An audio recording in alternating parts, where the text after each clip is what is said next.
Hi, I'm Ben Kai. Many of you who are regulars on my channel know my love for the Final Fantasy series, with my first entry being FF7 on the PS1, which was then followed up with the even better FF8. Was this some kind of joke? Okay, so not everyone likes 8, but I really enjoyed its fusion of science fiction and fantasy elements. Seeing the techno direction Square was taking with this series, I fully anticipated FF9 to continue that trend. Only to see it go completely medieval mode on me. Laser gun blades? Out. Crystal swords? In. No more alien threats from the cosmos. Nope, now they all just reside on the planet naturally. What the hell is even that? All of that cool cyberpunk technology from before has been replaced with mistpunk tech. And no, I do not mean steampunk. That was intentional. If you played the game, then you know what I'm talking about. So suffice it to say, I was quite shocked that Final Fantasy didn't give me another edgy main character, and instead gave me a snarky thief with a monkey tail. Given this stark tonal shift, it's no wonder why sales for FF9 were listed 3rd place out of the trio of FF PS1 games. But perhaps I was too harsh on it back then, simply because it isn't what I was expecting a sequel to FF7 and 8 should be. Yeah, I found out quickly after playing through all the old FF games that none of them continue off of one another. They're all telling independent stories and have no connection with one another aside from sharing some spells, summons, and chocobos. Turns out, FF9 is actually a perfect nostalgic trip through every Final Fantasy that came before it, acting like a love letter to all the fans that have stuck with this series from the very beginning. And now that FF9 has been re-released on PC for GOG, it's time to take a look at all the improvements Square Enix has made to this timeless classic. Did I say improvements? I meant major frack-ups, because this is not a native PC release. No, it is a port from the mobile version. What? It's got this big honkin' UI that clearly was intended for fat fingers to press on tiny touchscreens. My ears instantly detected that sound effects were way off from the original. What kind of a swirl sound is that? And while the character models got a bit of a facelift, the backgrounds clearly did not.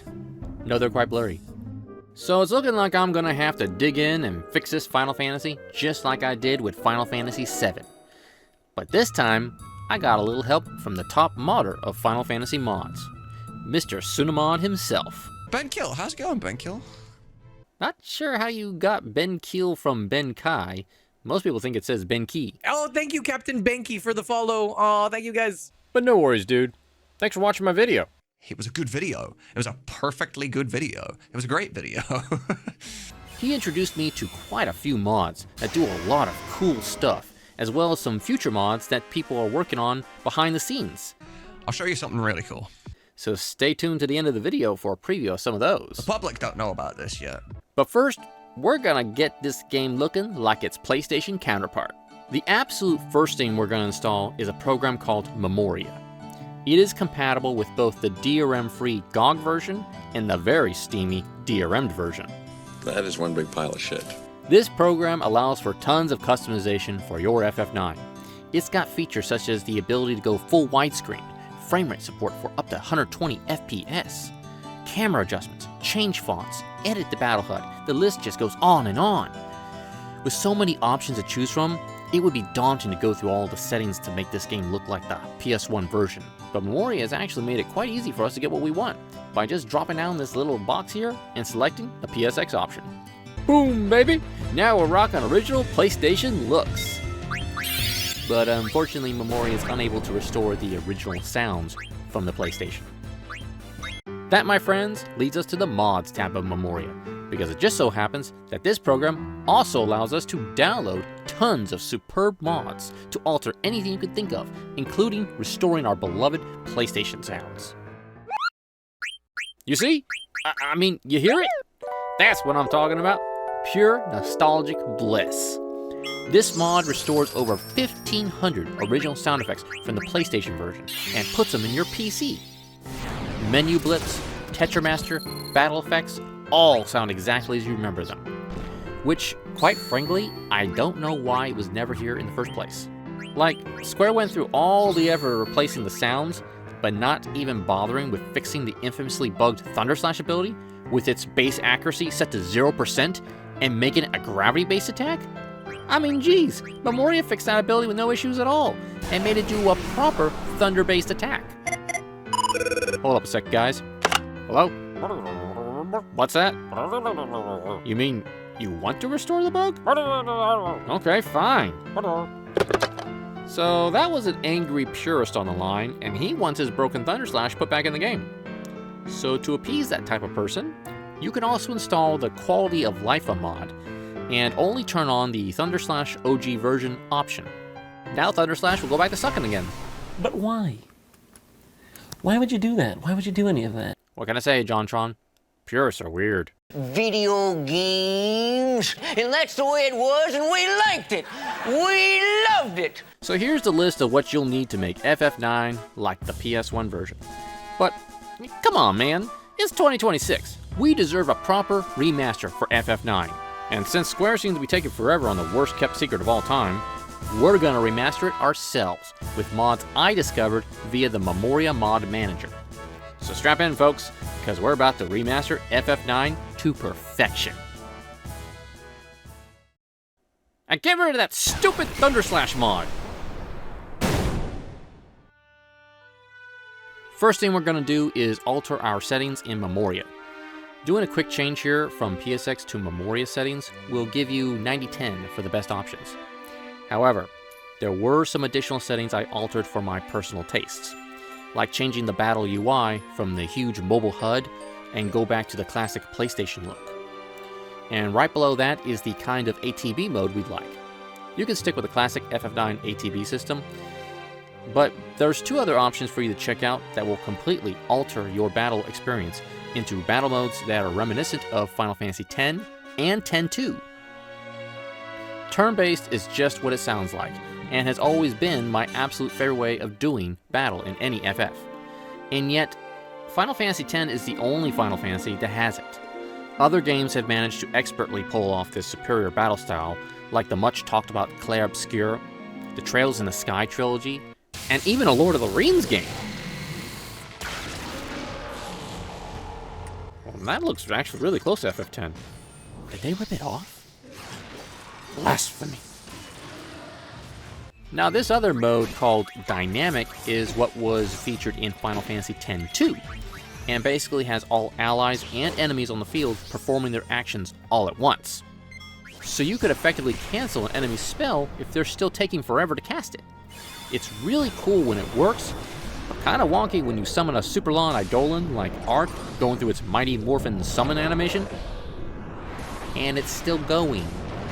And still going. And, oh hey look! I can see Florida from here. Okay, I'll be right back, guys. I'm gonna go make myself a pot of coffee.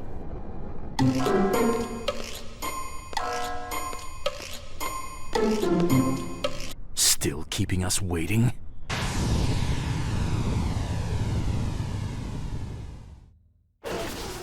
So yeah, that looked a bit weird at the end there. But y'all can try it out and let me know in the comments which battle mode you like the best. Other things I changed were like the world map view distance set to max, upped the card limit to 10k, and turned on a couple of quality of life settings, like 100% chance to steal, breaking the damage limit, and being able to initiate trance whenever I want to. As well as removing that stupid 12-hour time limit for getting Excalibur 2. And, oh, there's a cheat for getting instant 1000 jump ropes? That's nice to hear. Back in my PS1 days, I could never do it, so I just got Brokai to do it for me. That madman got well over 3000 jumps. This is either madness or brilliance. And all I got was just some stupid key item achievement. Yay. To this day, no one believes me when I tell people how many jumps he got. So, Brokai, time to show those non-believers what a true jump roper is. Okay. Get to jumping, bro.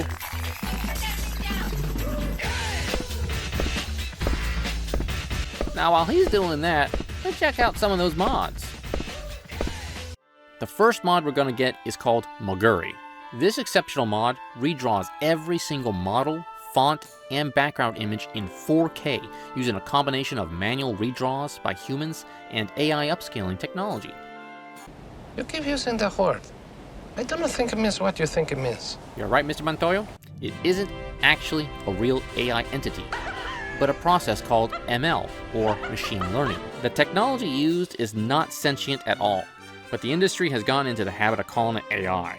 I mean, if it was sentient, then I'm pretty sure all the robots would form a union and demand a pay raise by all the companies these days wanting to abuse their powers. Coffee black. Make it yourself. But I digress. Maguri is an impressive mod that makes FF9 look quite exceptional on high-resolution screens. And if you'd like to know more about the Maguri mod and how it works with Memoria, I'd recommend checking out this video by one of the developers of Maguri, called Snooze. By the way, I also helped narrate part of it, so y'all better like it. But one thing that Maguri didn't cover were the FMVs. Square already upscaled the FMVs to 1280 by 960 in the PC port, but introduced some compression artifacts that are not visible in the original PlayStation FMVs. Enter the 2K and 4K video packs. These mods once again use ML tech to upscale the original PlayStation FMVs to either 4K or 2K depending on the mod that you download. I personally use the 2K mod since that matched with the native resolution of my laptop and looks absolutely amazing. Now, due to how FMVs are handled in FF9, they still play at 15 frames per second. So if you prefer 30 FPS FMVs over HD resolutions, then you can get the Maguri 30 FPS mod that uses ML to interpolate 30 FPS scenes. At first it looks neat, but I found it to be a bit jerky in some videos. Regardless, I've listed it here so you have the option of using that over the HD FMVs. Now, while Maguri does a great job upscaling a lot of those models, it doesn't look like they touched the main character models at all. So we're going to apply a mod that replaces all of our main characters with high-res models from the Final Fantasy Opera Omnia game, which is simply named Costume Pack. Seriously, all the character models here look so sharp and detailed when compared with their original counterparts. There's even an option to have different costumes from the Opera Omnia game, like giving Vivi here the exclusive Yoshitaka Amano outfit from that game. It is mighty impressive, but you may notice these character models lack the ability to blink. Maybe blink? Which ends up being quite apparent in this scene here where Princess Garnet is supposed to be sleeping, but clearly has her eyes wide open. Must have learned that trick from Gandalf. The modder for the costume pack is aware of this issue and has actually been working on a fix for this blinking state and will be fixed in the next update. Then after that, he'll be porting over Kuja from Opera Omnia, so stay tuned for an update in the future. Next up, we've got the Kupo UI suite. Now, I personally think the original user interface looks fine and didn't change it myself, but have to admit that the range of customization here does look very enticing. There's a full-blown Ivalice theme that gives everything that Final Fantasy Tactics look, and even alters the character portraits to be in line with that series. There's options for adding reworked icons for gems, curative potions, and elemental icons. But perhaps the main draw for me was the updated looks for all the cards and a proper triple triad mat for when you enable that option in Memoria. Oh, did I forget to mention that Memoria lets you change the FF9 Tetramaster card game to the more superior FF8 Triple Triad? Thank you! Shoot, it even has a hybrid mode that combines rules from both called Tetra Triad, which I apparently suck at. Since FF8 is my favorite, I stick with the Triple Triad mode, but it's a shame that the mod doesn't also add in that iconic theme song. Good thing I always keep that tune handy. Time to shuffle or boogie. Bum bum bum bam bam bam dum bam dum dum dum dum dum dum dum dum. Hey, I just realized I'm getting Back to the Future vibes from this song. Play the clip. I gotta go. Play that clip. Great Scott! This is heavy. Now, if that wasn't enough customization for you, then you can try out Mistwake UI, which offers a much darker and adult alternative to Kupo UI. Biggest draw here are these brand new character portraits, which admittedly look really cool. And the guy didn't stop with just the main cast. He did most of the NPCs as well. Talk about some dedication. Given how Kupo UI and Mistwake UI can maybe change the original look and feel of FF9, I'd say maybe these should be optional, depending on your preferences. But because of the impressive amount of work put into them, I decided to list them here so you could choose if you want to include them in your mod setup. So that's it for remastering FF9. Here's the full list of mods used for part 2 of this video. But now I want to go deeper into the mist of mods and pull out some truly groundbreaking works of art that not only will enhance your experience with FF9, but will also add some stuff that was cut from original development. I'm talking about making a director's cut version of Final Fantasy IX. You're gonna see some serious shit. I can't start this part of the video without mentioning Alternate Fantasy. Dubbed as a complete rework of the Final Fantasy IX battle system that aims to make the game harder by including new abilities and reworked enemies, while also adding new bosses that were cut from original development. You can access these new threats after you beat Hades. Eh? Oh, I meant Hades. Keep saying that wrong for some reason. But I ain't changing my pronunciation of Yuffie. Oh no. Oh no. You say Yuffie, don't you? Come on, man. I didn't get on your case for saying my name wrong. I've been calling you Benkill. Your name's Benkai. That makes us even, dude. Apologies, I know that now. Now, what makes this mod truly intriguing is the inclusion of cut content dialogue. Very similar to what the Shinra Archaeology cut did for FF7. They've also included a cut minigame where you go catch a bunch of balloons, which isn't really all that fun. I mean, it's nice and all that they put it in the game, but for my money, Blackjack is the better minigame. Double down on 1,000 gil, baby. Booyaka! Spread that word around, folks. You know you want to. So I was pleasantly surprised to find out that they put all the cut content in another mod that doesn't change the gameplay, aptly called the Beatrix mod. And it's called that for a good reason, because one of those pieces of cut content from FF9 is the ability to recruit this overpowered Holy Knight into your party. She can be recruited in Disc 3 just after the attack on Alexandria, and features all those powerful abilities she used on you when you fought her as a boss.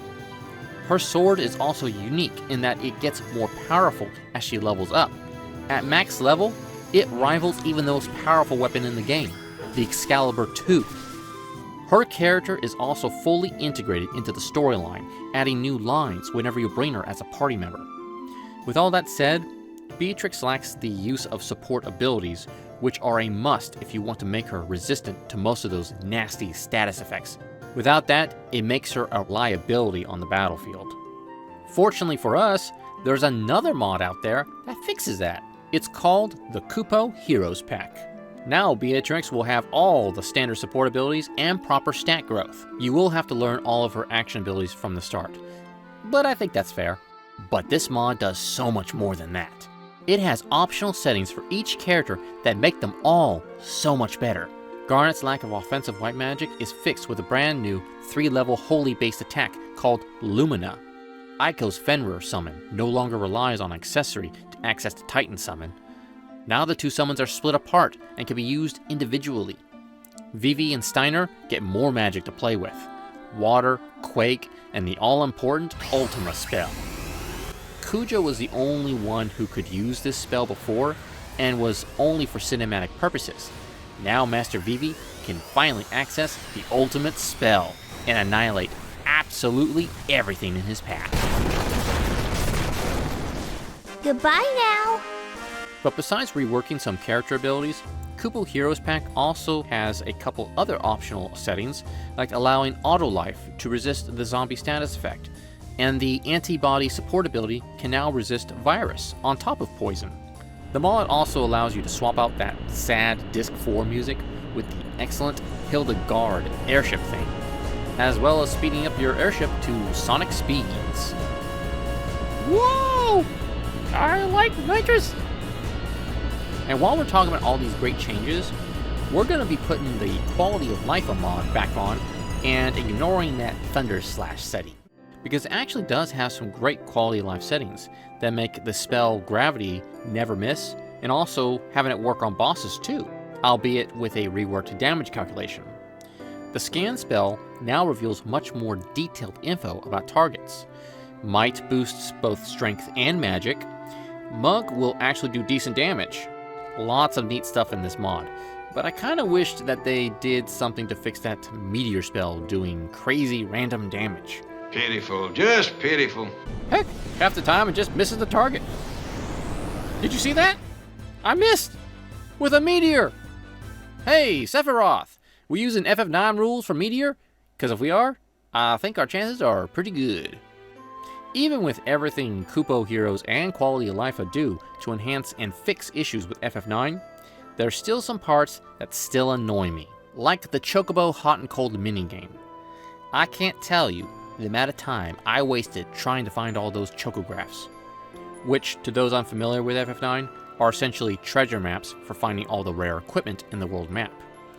The RNG for discovering chocographs was just so freaking unforgiving.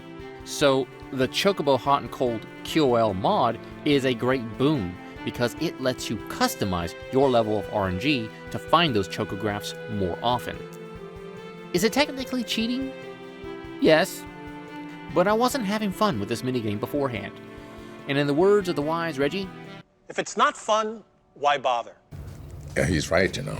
So in this case, mod it. Then you'll start having fun again and finally get to that Ozma fight that you've been craving to get to. But you better be prepared before you fight this dude, so we're going to be installing another mod called the Black Cat Endgame Shop to have access to all our late game equipment. You see, another thing that really peeved me off about FF9 was the synthesis shop. All the abilities you got in FF9 are acquired through the acquisition of weapons, armor, and accessories. So you effectively needed to go on a collectathon journey, stealing from every boss and buying from every shop like you're Gilgamesh on the hunt for every rare weapon in the world. The problem comes into play with the synthesis shops, because they require you to part with 2 specific pieces of your armor, weapon, or accessory to make the thing that you want to craft. Normally this would be no issue, because you could just go to a regular weapon shop and buy what you need to synthesize. But when you get into the late game on Disc 4, you'll notice they want some really old stuff that you can no longer purchase from shops anymore, effectively locking you out of all the late game equipment. Unless you use a strategy guide that isn't from Brady Games, you'll have no idea which equipment pieces that you'll need to stock up on for the late game synth shops. So the Black Cat Endgame Shop is a godsend mod that actually gives you the ability to buy everything that you may have missed before. This means you don't have to worry so much if you miss out on stealing something or buying something. Everything is available from your friendly local black mages. Now you can forge all the dark absorbing armor you need to defend yourself against Ozma's doomsday attack. Suck it, you overgrown marble! Plus you can easily pull off the infinite money trick by buying what you need for cotton robes, then selling them back for twice the price. Haha, easy money! That's a good idea. Okay, so we've got one more mod I want to share with y'all to complete our director's cut, and this is one that Mr. Suna himself worked on, and I truly think that this is a must for anyone replaying FF9. Remember the 4 shrine bosses? Now there's actually 4 shrine bosses. No way! Oh yes, way. We can now fight all 4 shrine bosses, the way it was always intended. You see, in the original game, your party has to split up into pairs to fight the 4 shrine bosses simultaneously, but you only get to fight the Earth Shrine boss with Zidane and Quina. Everyone else is just a cutscene. But now that we've got this mod, we can finally fight them all properly. Suna also added a few lines of dialogue here and there to have each encounter flow properly into the next one, as well as having that tense music continue throughout each fight. This is 100% a must for any fan of FF9 to play through. But, Mr. Suna, if you're watching this, it isn't compatible with the Beatrix mod. Bogus.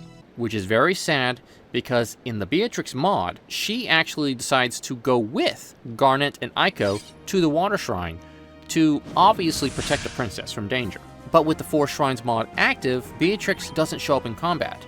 Now I know Beatrix isn't actually in the official canon game, but it would be cool to have her included in the Four Shrines mod to acknowledge the popularity of the alternate fantasy and Beatrix mods. This took quite a while to figure out how to do. So hop to it, Suna, and make this excellent mod even more excellent with Beatrix in the party. Excellent! So there you go, folks. The full list of everything you'll need to make your remastered Director's Cut edition for FF9 on PC. Now that we've seen all the great stuff that's available today, how about a little look into what's coming up over the horizon? Because what folks have been cooking up here is extremely ambitious. Hot, hot, hot! You bastards! I'm talking a fully voiced FF9 with a mod called Echo S9. Pop quiz. Question time. You may remember the Echo S name from my FF7 video. Nope. That's because this mod is being worked on by the same group at Sunamods. And I just so happen to have an advanced copy of their mod that is voiced all the way up until the end of Disc 1. And let me tell you, the amount of talent on display here is absolutely incredible. I once killed 100 knights single-handedly. To me, you two are nothing more than insects. Hey, that's pretty good. After the huge success of their voice mod for FF7, the Sunamod team has since acquired highly talented voice actors for their FF9 project, which results in some really excellent performances. Guys, don't go through my things. Ugh. Like Princess Garnet, for instance. What a beautiful place! One of the neat little features about her performance was that she starts out in your party with this heavy Royal British accent. Oh, how pretty! I wonder what kind of flower this is. But after being coached by Zidane to try and fit in with the regular townsfolk, Alrighty, I'll catch you later. Good. You sound just like a regular village girl. you'll notice over time that her accent starts to fade away and eventually becomes non-existent. You sure know how to fake it. I'll learn soon enough. Everyone is at the top of their game and sound very close to what I imagined they would sound like back in the day. Ahem. 'Tis foolishness. If all were so easy, why none would suffer in this world. Like the stout Royal Knight Steiner, I always imagined he would sound sort of boisterous and flamboyant. Oh, will the sword magic stuff work? Of course! Is that all you have? And the actor pulls it off perfectly. We must keep moving. And it's not just the main cast. Everyone has upped their game from the previous FF7 mod. Oh, it's your least favorite food. Hey, Goofy's in the game. The Lindblom delicacy. Kissel pickles. It's to the point where it rivals even the best voice work that Square Enix has put out. The Festival of the Hunt. What else? It's a good opportunity to test my skills. Now, as far as script changes go, I've been assured by Suna himself that nothing here has been drastically changed. Nah, I think I'll pass. Lazy bum. Just a few words here and there to make the English language flow properly. Like in the case of the Quan species. You want me to take them with us?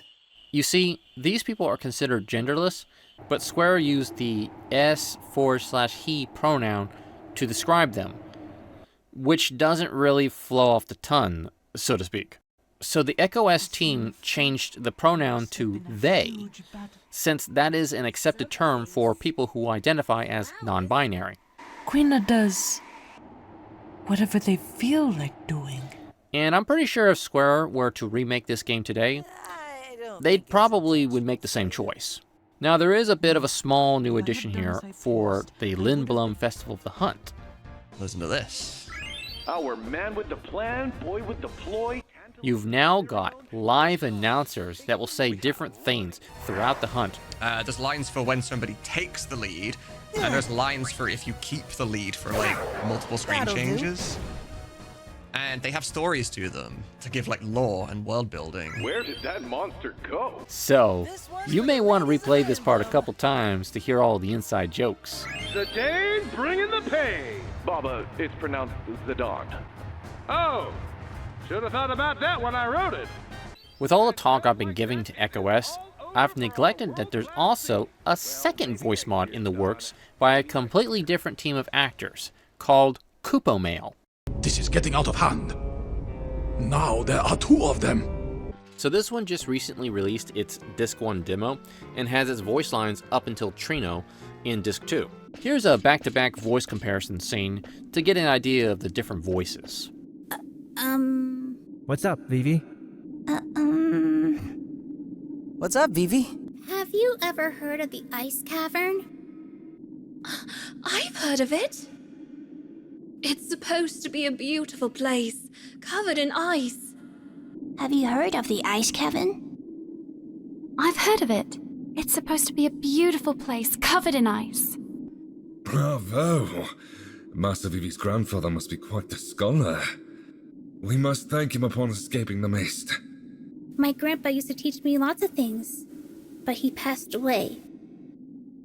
Oh. Forgive my indiscretion. Bravo! Master Vivi's grandfather must be quite a scholar. We must thank him upon escaping the mist. My grandpa used to teach me lots of things, but he passed away. Oh. Forgive my indiscretion. Personally, I think both voices do a decent job. Why don't we go inside?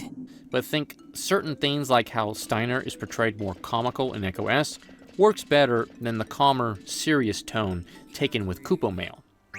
Nitwit, you just joined us. Now go find the princess, soldier. Nitwit! You just joined us! Now go find the princess, soldier! This is better. One main difference I found with Kupo Mail is with the Kupos. I want mail, Kupo. I want mail.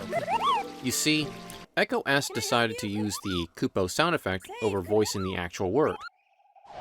Let's save Kupo. But I don't think they told the actors about that, because you can hear the actor try to say Kupo before being cut off by the sound effect. Can I help you? To explain why Echo S went this direction, here's the lead voice director, Christian Sakanen, to offer his reasoning. We have a problem with the word Kupo. First of all, the first Moogle that you meet is named Kupo. That already became our problem. And then there are the Kupo nuts. So it's like, how does a Moogle say Kupo nuts? Do they say nuts? No, they actually say the word Kupo nut, right? It's a way to differentiate those things. Now, I know you had the question of like, why overlay them? In our experiment, when we tried it with just the sound effects, because trust me, that was our first thing that we did. We tried it with just the sound effect. It literally sounded like the sound effect just came out of nowhere. Like it sounded like random. Okay, that makes sense. You have Kupo nut? And not just that, like this is something that people don't appreciate. But if you really listen to it, when the actors say Kupo, however it is they say Kupo, I actually edit the sound of the Kupo to match whatever they're saying, however they're saying it. Oh yeah, I did notice that. That was pretty good. I love Kupo nuts. You can try out the Disc 1 demo of Kupo Mail via the Memoria mod catalog right now. But as for Echo S9, you're gonna have to wait a bit longer for that one. You are not permitted to enter the royal chamber! But Suna has told me that it'll be done very soon. Ben, don't you mean Suna? Oh, that's a clever pun. Gotta concentrate. How dare he? But if you'd like to check it out right now, you can become a member of Suna's Patreon page to get a first-hand look at Echo S9 while it's still being bug tested. And if you all like the work being done over at Suna Mods, please consider following the voice director Crane and Suna's Kick streams, where they live stream the mods they're working on and interact with their fans via chat. I'll leave links to the Kick and Patreon pages below for easy access. By the way, Mr. Suna, thanks for including my boy Krypton in your voice cast. He greatly appreciates it and wonders if you'd consider using my line for this Star Trek quote. Damn it, Jim. I'm a doctor, not a miracle worker. Ask somebody else. You know, just a thought. But before I end this video, I've got one more upcoming mod to show off that'll really make you feel like you're on Cloud 9. I remember a guy with spiky hair who carried something like this. That's right, Cloud Strife is in the game. Modder Warped Edge was kind enough to lend me a beta version of his mod to show it off to you guys. And what he's got here is highly ambitious. No pulling punches! Cloud here is not a skin replacement for an existing character. He is a brand new addition to the character roster with his own unique animations and abilities. The modder even included tons of different looks for Cloud. You can choose his Opera Omnia look, several Ever Crisis models, or even the Nino style look from the popular FF7 mod of the same name. His entire skill set from the FF7 remake is here. You'll be able to learn these unique abilities by buying his unique weapons and armor from shops throughout the game. Enemies will drop materia pieces for you to use in synth shops to create more powerful weapons and materia, including unique summons that only Cloud can summon. He's got everything here, from both the OG and remake FF7. I set my Cloud up just like how I have him from those games. Double Cut, HP+, Long Reach, Ribbon, and Ultima. You're finished! And he's got fully voiced battle lines by the actor who portrays him in Echo S7. This ends here! And last but not least, Cloud can trance and use all of his limit breaks, including that special one from the end of the Advent Children movie. This is just so freaking cool. And Warped Edge has got even more stuff planned. Like, he wants to recreate the entire FF7 cast and release it as a full-on FF7 character pack. You can get an idea right now on the kind of mod he's working on by trying out the Playable Character Pack, which is made in conjunction with Turlititi, and gives you tons of new FF9 party members. Kuja, Lonnie, Sir Fratley, and even Prince Puck is in the game, with plans for even more characters down the line. Truly, the guy's got some talent when making some awesome gameplay mods. But I do find the character portraits a bit lacking, so I highly recommend putting on the Mistwake UI mod to replace those avatars with the beautifully rendered ones from that mod. Boy, I wonder what Cloud looks like with What the? Why is he an old man? Oh, jeez! Why does changing the costumes make his avatar look totally different each time? Stop! I can't take anymore. It can't get any funnier. God dang it. Okay, but that's not all. Because this guy is also working on a full-on transmog outfit system that'll integrate with his character and costume pack mods that I mentioned earlier. Wow, it is great. What is it? Oh yeah, the transmog thing. That's basically a feature that lets you dress up your character without changing any of your equipment attributes. The only other game I can think of that has this kind of system is Cyberpunk 2077.